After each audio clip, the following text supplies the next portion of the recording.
Hello दोस्तों, कैसे हैं आप सभी। उम्मीद है कि आप लोग बहुत अच्छे होंगे और मन से पढ़ाई कर रहे होंगे। दोस्तों, मैं इस वीडियो में बात करने वाला हूं क्लास 10 के केमिस्ट्री का सेकेंड चैप्टर का ऑब्जेक्टिव के ऊपर, जो कि ऑब्जेक्टिव का ये पार्ट 1 है इस चैप्टर के लिए। तो आप लोग वीडियो में अंत तक बने रहिएगा। देखते हैं पहले क्वेश्चन को।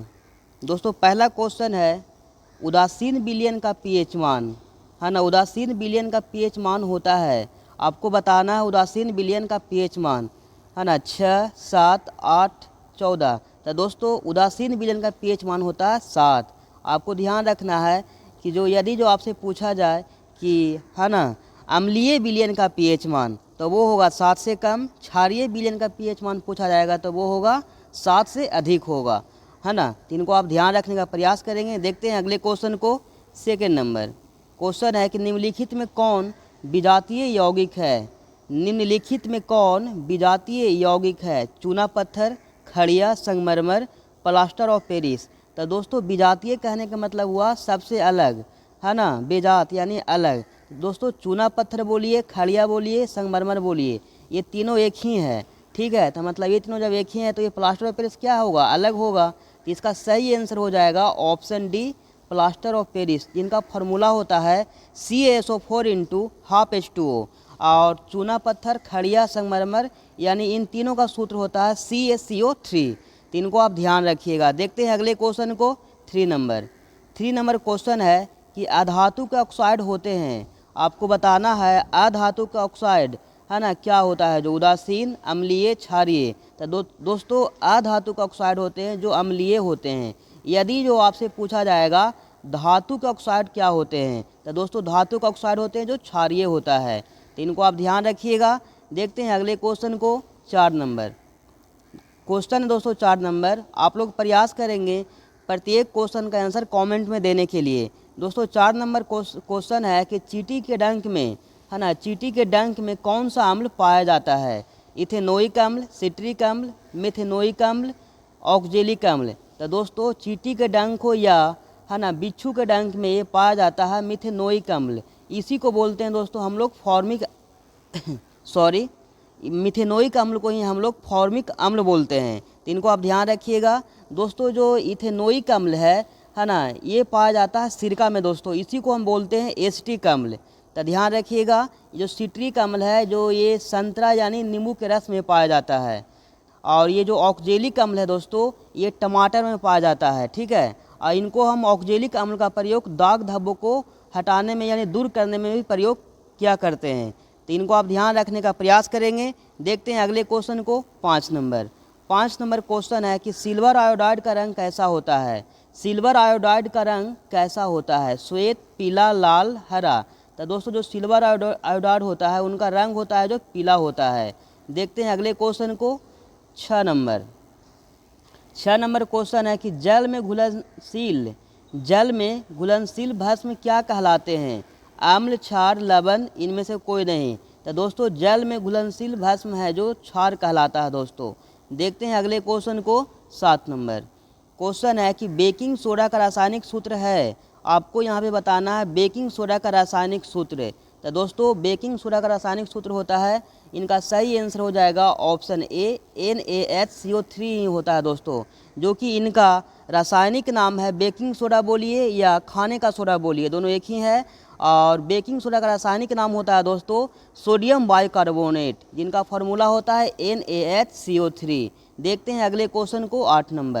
8 नंबर क्वेश्चन है कि निम्नलिखित में कौन सा पदार्थ, आपको बताना है क्वेश्चन का आंसर। देखिएगा, क्वेश्चन है कि निम्नलिखित में कौन सा पदार्थ का जलीय विलयन नीले लिटमस पत्र को लाल कर देता है। दोस्तों, यहाँ पे आपको बताना है कि जिनका जलीय विलयन है ना, नीले लिटमस पत्र को लाल कर देता है। तो दोस्तों, लाल करेंगे अम्ल, लाल करेंगे कौन, अम्ल करेंगे दोस्तों, है ना। तो आपको ध्यान रखना है, एक लॉजिक आपको दे देते हैं। यहाँ पे लाल बोल रहा है ना, क्या है, ल है, इसीलिए इसमें भी देख सकते हैं अम्ल में भी क्या है, ल है। तो लाल करेंगे जो अम्ल होगा। यदि आपसे पूछा जाता कि जलीय विलयन लाल लिटमस पत्र को नीला कर देता है, तो दोस्तों नीला करता है जो है ना, भस्म करता है यानी क्षार करता है। तो इनको आप ध्यान रखने का प्रयास करेंगे। जिसमें 2 ल होगा उसी को ल वाले के साथ ले जाएंगे यानी अम्ल बोलेंगे। अगर जो नीला करेगा तो वहाँ भी तो ल है, लेकिन एक ही ल है, इसलिए भस्म बोले तो क्षार। इनको आप ध्यान रखने का प्रयास कीजिएगा। देखते हैं अगले क्वेश्चन को। 9 नंबर क्वेश्चन है कि अमोनियम क्लोराइड का जलीय विलयन होगा, अमोनियम क्लोराइड का जलीय विलयन होगा अम्लीय, क्षारीय, उदासीन, इनमें से कोई नहीं। तो दोस्तों इनका सही आंसर हो जाएगा ऑप्शन ए, अम्लीय होता है। देखते हैं अगले क्वेश्चन को। 10 नंबर क्वेश्चन है दोस्तों 10 नंबर कि मिल्क ऑफ मैग्नीशिया, है ना, मिल्क ऑफ मैग्नीशिया का पीएच मान कितना होता है? 4, 3, 7। तो दोस्तों मिल्क ऑफ मैग्नीशिया का जो पीएच मान होता है 10.5 होता है, 10.5 होता है, जो कि इनका सही आंसर हो जाएगा ऑप्शन डी इस क्वेश्चन का। तो उम्मीद है कि इनको आप समझ पा रहे होंगे। और शुद्ध जल का पीएच मान होता है दोस्तों 7 होता है, जो कि ऑप्शन में शायद था। तो चलिए उनको ध्यान रखने का प्रयास कीजिएगा, कहीं ना कहीं क्वेश्चन आएगा ही, बताया जाएगा। देखिएगा क्वेश्चन है कि लोहा पर जिंक लेपित करने की क्रिया, है ना, लोहा पर जिंक लेपित करने की क्रिया को कहते हैं। यहाँ पे को होना चाहिए, सेम स्प्रिंट है ये, तो ध्यान रखिएगा। ऑप्शन है कि विद्युत लेपित करना, संक्षारण, गैल्वेनीकरण, वैद्युत अपघटन। तो दोस्तों इनका सही आंसर हो जाएगा ऑप्शन सी, गैल्वेनीकरण कहलाता है। देखते हैं अगले क्वेश्चन को। 12 नंबर क्वेश्चन है कि कोई विलयन, है ना, कोई विलयन लाल लिटमस को नीला कर देता है। देखिए यहाँ पे क्वेश्चन आ चुका है कि कोई विलयन है, जलीय विलयन है, जो लाल को क्या करता है, लाल लिटमस पत्र को नीला कर देता है। तो इसका पीएच संभवतः क्या होगा, है ना, इसका पीएच संभवतः क्या होगा?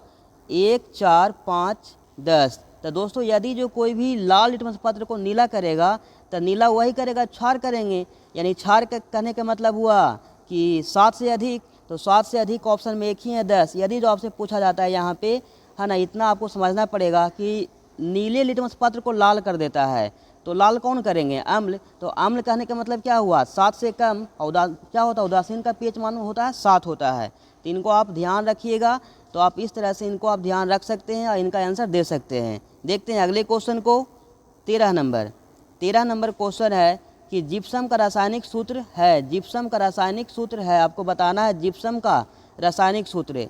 ये है दोस्तों CaSO4 × H2O है, जो प्लास्टर ऑफ पेरिस का सूत्र है। तो दोस्तों ये CaSO4 × 2H2 है, यही क्या है? जिप्सम का रासायनिक सूत्र है दोस्तों। तो इनको आप ध्यान रखने का प्रयास करेंगे। देखते हैं अगले क्वेश्चन को। 14 नंबर क्वेश्चन है कि शुद्ध जल का पीएच मान होता है। तो दोस्तों शुद्ध जल का जो पीएच मान होता है वो 7 होता है दोस्तों। यानी कि इनका सही आंसर हो जाएगा ऑप्शन सी, है ना। देखते हैं अगले क्वेश्चन को। 15 नंबर क्वेश्चन है कि निम्न में कौन भस्म नहीं है? आपको बताना है कि कौन ऑप्शन है इनमें से जो भस्म नहीं है। तो दोस्तों जो NaCl है ये भस्म नहीं है, इनका सही आंसर हो जाएगा ऑप्शन बी। देखते हैं अगले क्वेश्चन को। 16 नंबर क्वेश्चन है कि शुष्क बर्फ का रासायनिक सूत्र क्या है? शुष्क बर्फ का रासायनिक सूत्र क्या होता है? तो दोस्तों ये होता है CO2, है ना। CO2 क्या है? शुष्क बर्फ का रासायनिक सूत्र है, यानी कार्बन डाइऑक्साइड। देखते हैं अगले क्वेश्चन को। 17 नंबर क्वेश्चन है कि निम्नांकित यौगिक में कौन है जो अम्ल है? आपको बताना है कौन है जो अम्ल है। तो दोस्तों ये हो जाएगा H2SO4। ये क्या है? अम्ल है, जो कि हम लोग इनको बैटरी में प्रयोग करते हैं, ठीक है। तो देखते हैं अगले क्वेश्चन को। 18 नंबर क्वेश्चन है कि टार्टारिक अम्ल निम्नलिखित में से किसमें पाया जाता है? टार्टारिक अम्ल निम्नलिखित में से किसमें पाया जाता है? तो दोस्तों जो टार्टारिक अम्ल है ना, देखिएगा यहाँ पे ऑप्शन है टमाटर, संतरा, सिरका, इमली। तो दोस्तों जो टार्टारिक अम्ल है वो इमली में पाया जाता है। तो इनको आप ध्यान रखिएगा, इनका सही आंसर हो जाएगा ऑप्शन डी। टमाटर में दोस्तों पाया जाता है ऑक्जेलिक अम्ल। संतरा यानी नींबू रस में पाया जाता है सिट्रिक अम्ल। सिरका में पाया जाता है दोस्तों एसिटिक अम्ल पाया जाता है। देखते हैं अगले क्वेश्चन को। 19 नंबर क्वेश्चन है दोस्तों कि टूथपेस्ट कैसा होता है? आपको बताना है टूथपेस्ट कैसा होता है? अम्लीय, क्षारीय, उदासीन, इनमें से सभी। तो दोस्तों जो टूथपेस्ट होते हैं वो क्षारीय होते हैं दोस्तों। इनका सही आंसर हो जाएगा ऑप्शन बी। देखते हैं अगले क्वेश्चन को, है ना। 20 नंबर क्वेश्चन है कि अम्ल और क्षार आपस में अभिक्रिया कर क्या बनाते हैं? अम्ल और क्षार आपस में अभिक्रिया कर क्या बनाते हैं? प्रबल क्षार, प्रबल अम्ल, लवण, क्षार। तो दोस्तों इनका सही आंसर हो जाएगा ऑप्शन सी। जब अम्ल की अभिक्रिया क्षार से होती है तो ये लवण का निर्माण करते हैं दोस्तों। तो इनको आप ध्यान रखिएगा।